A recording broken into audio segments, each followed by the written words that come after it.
¿Qué tienen en común Disney World y un lugar donde se produjo un asesinato en masa? Ambos generan miles de millones de dólares a sus propietarios. Miles de familias acuden cada fin de semana al parque de atracciones Discovery Kingdom, en Concord, California, sin sospechar que están pagando dinero a los herederos de unos asesinos de niños. Aquí, hace 28 años, unos adultos tomaron una simple decisión empresarial: ahorrar $75,000 en seguridad infantil, en aras del beneficio corporativo. El 2 de junio de 1997 ocurrió aquí algo más que un trágico accidente.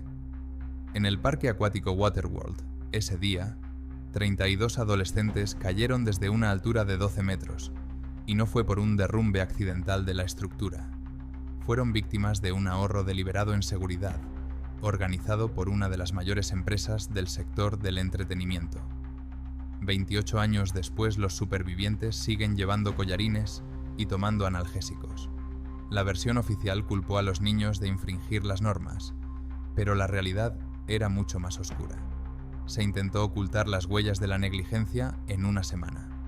Los testigos clave cambiaron sus declaraciones tras reunirse con los abogados de la empresa. El fiscal que se negó a abrir una causa penal tenía acciones de la misma empresa responsable de la tragedia. La justicia quedó enterrada tan profundamente como la joven Kimby Gilotti, de 17 años. Pero la verdad tiene la costumbre de salir a la superficie. Kimby Gilotti se despertó esa mañana con ilusión. Para una estudiante de último curso con excelentes notas, la excursión al parque acuático era un respiro muy esperado antes de los exámenes.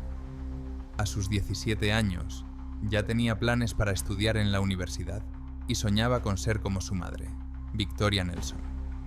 Sus amigas conocían a Kimby como la chica más amable del instituto, siempre dispuesta a escuchar y apoyar.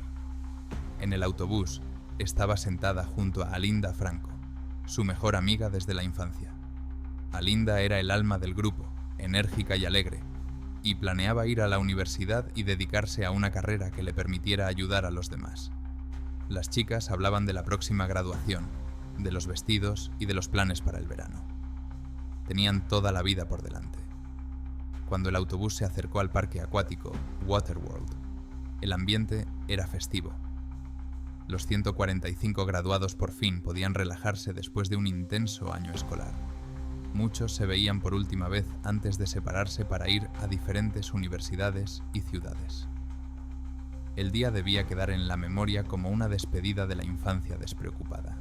Ninguno de los adolescentes sabía que la empresa Premier Parks los consideraba una amenaza potencial para sus beneficios, que la tradición de tapar las rampas era conocida por la dirección desde hacía varios años, que el ahorro en socorristas adicionales y en estructuras reforzadas estaba a punto de convertirse en una catástrofe. La montaña rusa Banzai se elevaba sobre el parque acuático, como símbolo de la tecnología moderna del entretenimiento.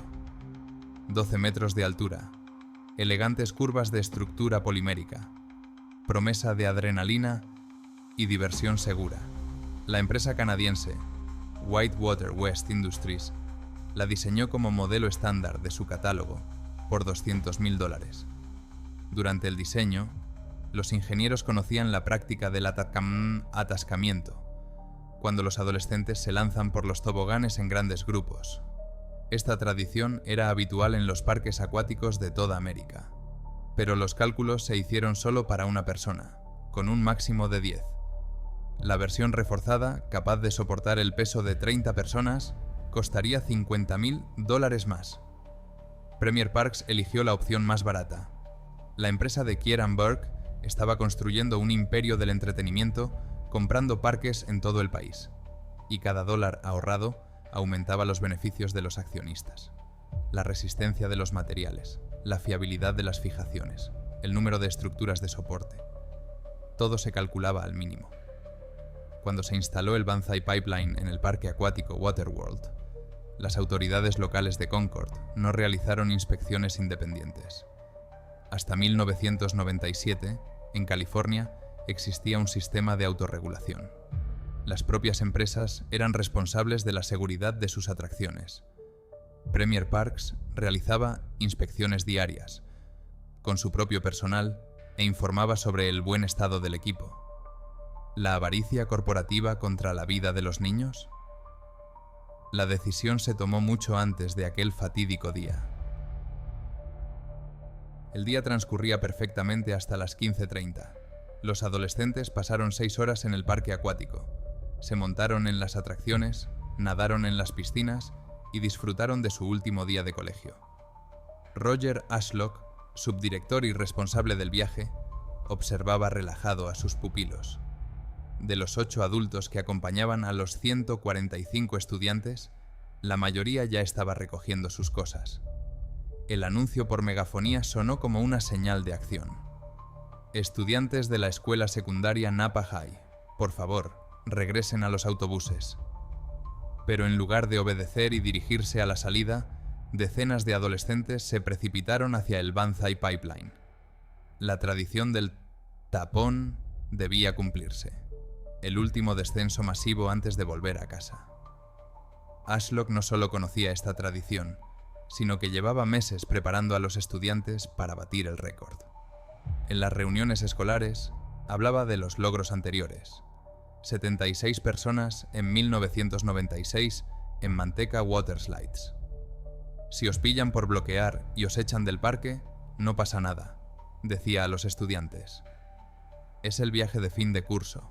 No queremos arruinaros la diversión. La fatídica decisión no la tomó un adolescente, sino un adulto en quien los padres habían depositado su confianza. 8 supervisores para controlar a 145 graduados emocionados eran claramente insuficientes. La administración de la escuela ahorró en seguridad, al igual que Premier Parks ahorró en la construcción de la atracción. Cuando la multitud de estudiantes corrió hacia el Banzai Pipeline, el sistema falló en todos los niveles al mismo tiempo. A las 15:32, los primeros estudiantes llegaron a la cima de la torre de 12 metros del Banzai Pipeline. El socorrista Mike Davis intentó detenerlos. Hizo sonar el silbato, gritó que estaban infringiendo las normas y llamó por radio a la seguridad del parque. Una persona contra 30 adolescentes exaltados, ansiosos por batir el récord. Los estudiantes ignoraron las advertencias. El primero se subió a la montaña y se agarró con los pies a las paredes de la estructura. Le siguieron el segundo, el tercero, el 10º. Catherine Yalati, que estaba en la plataforma, vio cómo los niños se subían uno tras otro, cada vez más y más. Alinda Franco y Kim Bigilotti se encontraron en medio de esta cadena humana. En la sección de 6 metros de la colina se acumularon unas 33 personas, 3 veces más de la capacidad máxima. La estructura de fibra de vidrio, diseñada para un máximo de 10 personas, se mantenía al límite. Los pernos de fijación comenzaron a doblarse bajo el peso de casi 1 tonelada de cuerpos humanos. A las 15:35 se oyó un fuerte estruendo. El sonido del plástico rompiéndose quedó grabado para siempre en mi memoria. Recordaría más tarde a Linda Franco. La sección de la montaña rusa se rompió como una caja de cartón. La sección de 6 metros de la estructura se derrumbó, arrastrando consigo a 33 adolescentes. Los cuerpos cayeron sobre las pasarelas de hormigón, los parterres y los soportes metálicos de otras atracciones. Kim Bigilotti se golpeó la cabeza contra un poste de madera y sufrió una lesión cerebral mortal. Alinda se rompió el cuello, pero sobrevivió. 32 adolescentes con fracturas, lesiones en la columna vertebral y hemorragias internas yacían entre los restos de lo que una vez fue una alegre montaña rusa. El agua de la piscina de abajo se tiñó de sangre. Los gritos de dolor de los niños se mezclaban con el sonido de las sirenas que se acercaban. En 3 minutos, la fiesta se convirtió en un infierno. 2 horas después de la catástrofe, llegaron al parque acuático Waterworld los investigadores de la ciudad de Concord y expertos independientes. El alcalde Bill McManigal prometió, dedicar todo el tiempo y el dinero que fuera necesario para esclarecer las causas de la tragedia. Pero desde el principio, la investigación siguió un guión que convenía a Premier Parks. La ciudad contrató a una empresa de ingeniería que recibía regularmente contratos de la misma compañía de seguros que cubría los riesgos de Premier Parks. El experto independiente, James Collins, llegó rápidamente a la conclusión de que la atracción cumplía con las normas y que el derrumbe se debió a una sobrecarga 4 veces superior a la permitida. Los estudiantes eran los únicos culpables por infringir las normas de seguridad. Pero los documentos incautados en las oficinas de Premier Parks contaban una historia diferente. La correspondencia interna de 1995 a 1996 contenía referencias al problema del atasco de las montañas rusas en otros parques de la empresa. Los gerentes conocían la tradición de los descensos masivos, pero consideraban que la instalación de barreras adicionales era un gasto injustificado.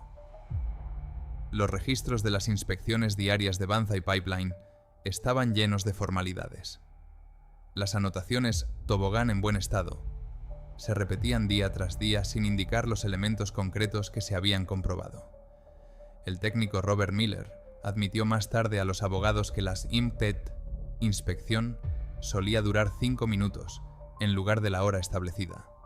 La prueba más comprometedora fue un vídeo de las cámaras de vigilancia del parque. Los archivos mostraban 3 intentos anteriores de bloquear el Banzai Pipeline en mayo de 1997.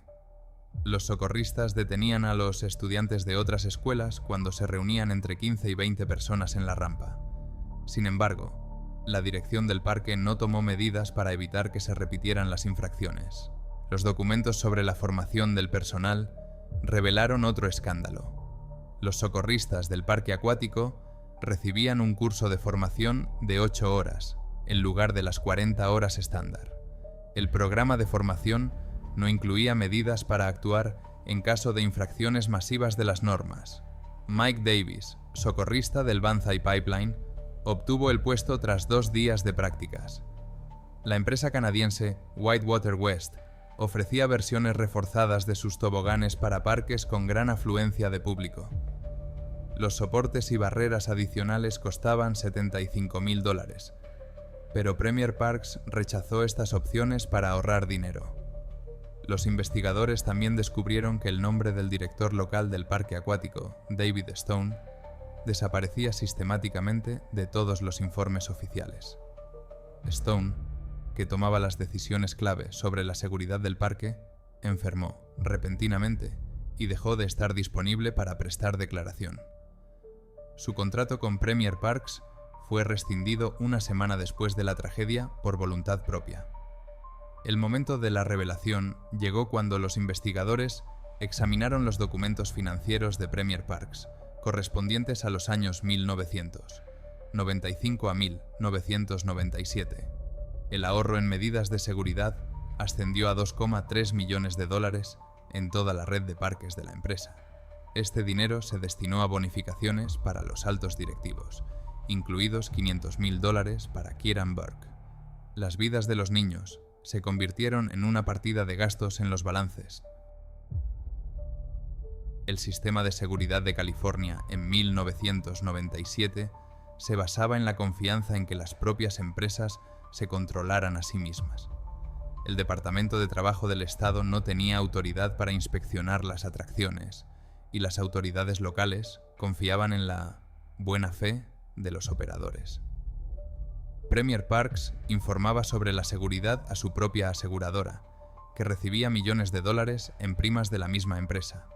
La montaña rusa Banzai Pipeline no se sometió a inspecciones independientes de resistencia desde su instalación en 1995. El fabricante de atracciones Whitewater realizó pruebas de fábrica con una sola persona.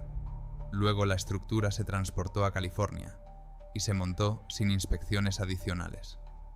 La resistencia de todos los elementos de la estructura se aceptó según los certificados canadienses.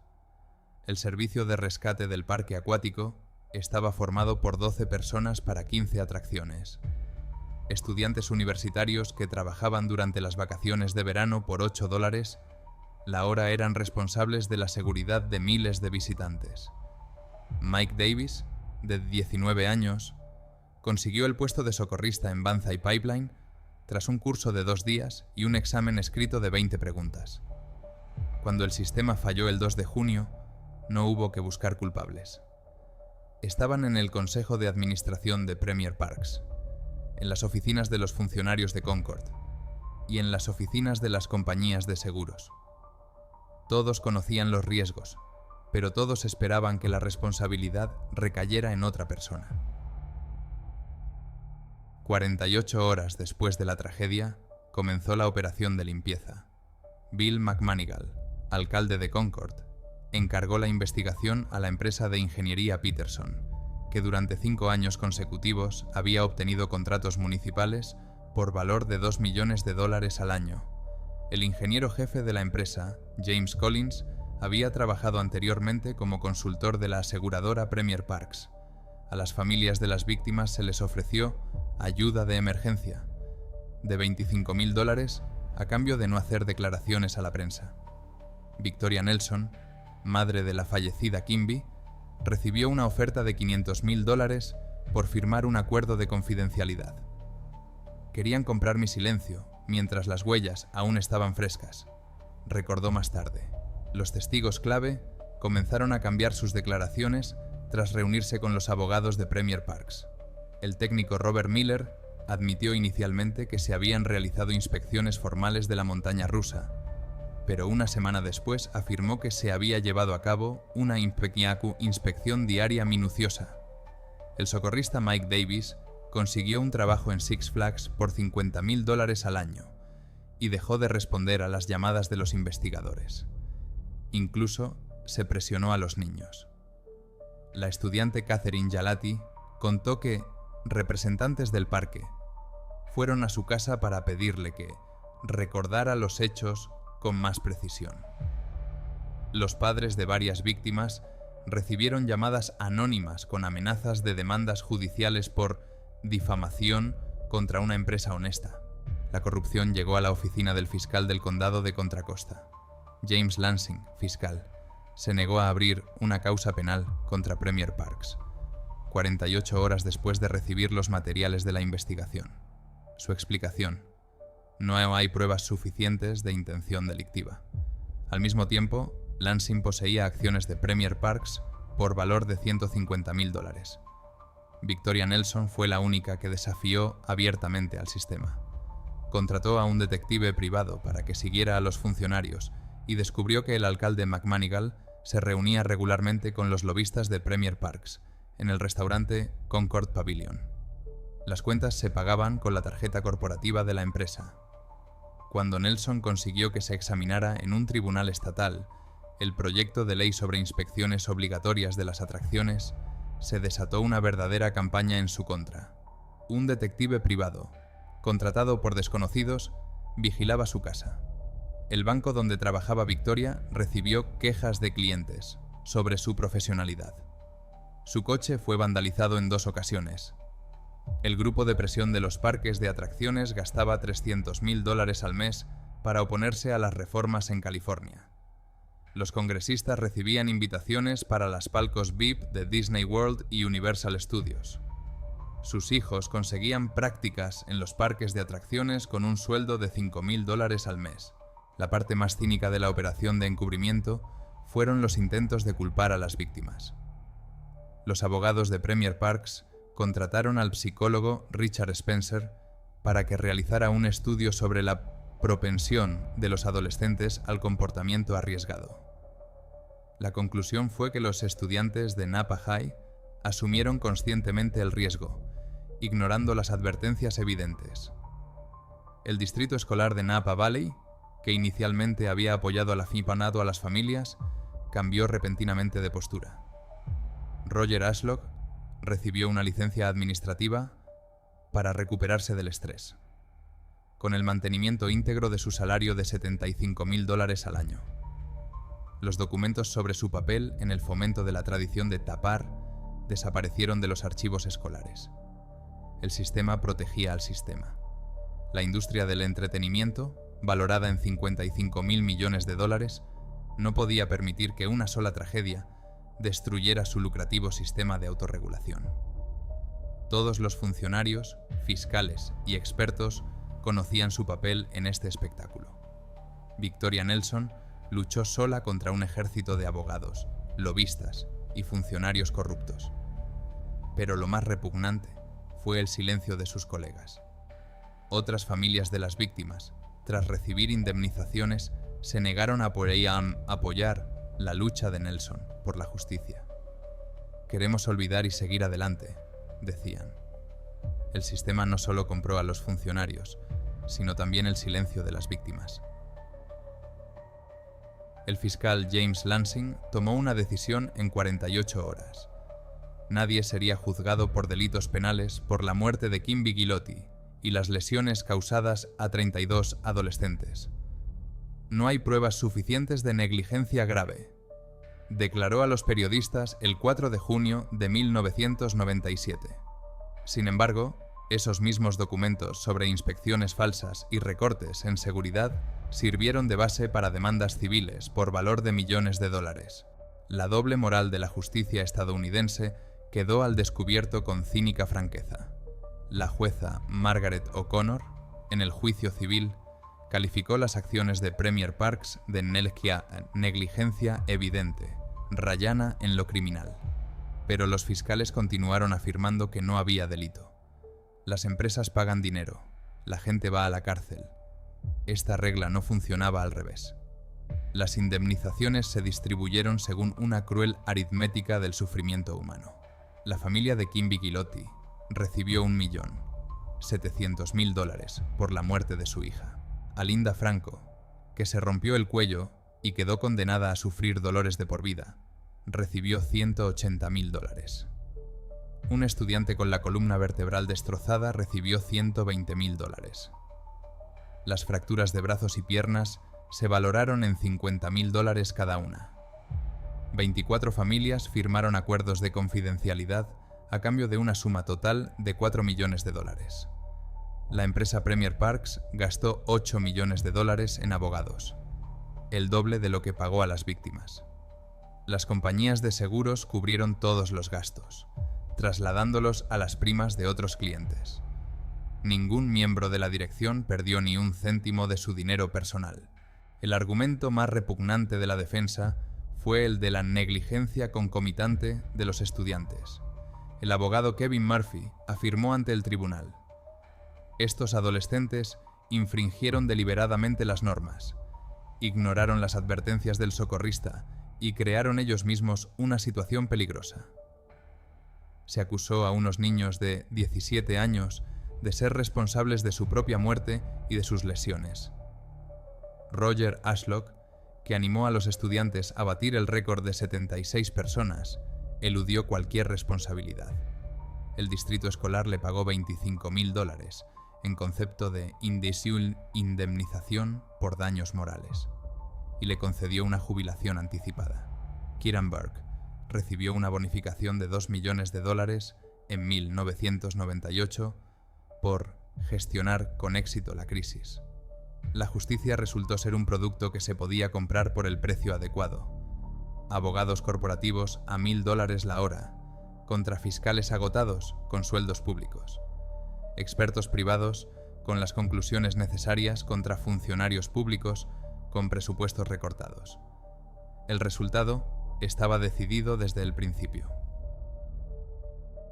Año 2025. Alinda Franco, ahora Alinda Davis, se pone cada mañana un collarín y toma analgésicos.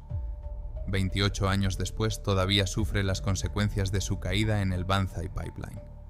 Cada 2 de junio envía un ramo de rosas, el color favorito de Kimby, a la familia Ghilotti. El recuerdo de mi amiga me ayuda a vivir, afirma. Kieran Burke es propietario de un ático en Manhattan valorado en $15 millones y de un yate de 20 millones. Tras dejar Premier Parks en 2005, fundó una empresa de inversión especializada en la industria del entretenimiento. Su fortuna se estima en $400 millones. En una entrevista con Forbes en 2020, No mencionó en ningún momento la tragedia del parque acuático Waterworld. La Ley de Seguridad de las Atracciones de 1998, aprobada tras la tragedia, fue suavizada por los grupos de presión. En lugar de inspecciones anuales, los parques se revisan cada 3 años. Solo se exigen informes de accidentes, en caso de hospitalización superior a 24 horas. El sistema de autorregulación sigue siendo el mismo. Desde 1997, 23 personas han muerto en parques acuáticos estadounidenses. La mayoría de las víctimas son adolescentes y niños. Cada vez se alega como causa incumplimiento de las normas por parte de los visitantes o trágico accidente. No se inician causas penales. Las familias reciben indemnizaciones y firman acuerdos de confidencialidad. Victoria Nelson sigue luchando a sus 68 años.